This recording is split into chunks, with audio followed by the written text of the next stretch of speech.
J'ai écrit Raftor sur une batterie externe, mais ça, je crois que c'était pas une très bonne idée. Je pensais que la matière aurait une bonne réaction, mais finalement, c'était un peu plus du caoutchouc. Donc ça a fait beaucoup de fumée, ça sentait pas bon. J'avais un peu peur que la batterie explose parce que ça reste une batterie externe, donc j'avais un seau d'eau à côté pour balancer la batterie externe en feu directement dans un seau d'eau au cas où. Au final, ça s'est très bien passé, mais le rendu, je l'ai pas trouvé extrêmement précis. Mais ça, c'est clairement à cause du matériel qui n'était pas forcément le plus adapté pour faire une gravure laser. Donc voilà ce que ça donne au niveau du rendu. Moi, je trouve ça vachement propre. On est ici sur un graveur très fin. C'est un point de 0,04 mm et du coup, les détails, ils ressortent plutôt bien, je trouve. Avec ce petit graveur laser, vous pouvez faire des logos, vous pouvez faire des lettres très propres, une mini plaque personnalisée.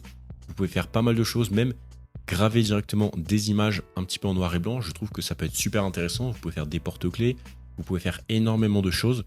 Et pour un graveur à environ 100 €, je trouve qu'il y a énormément de potentiel créatif.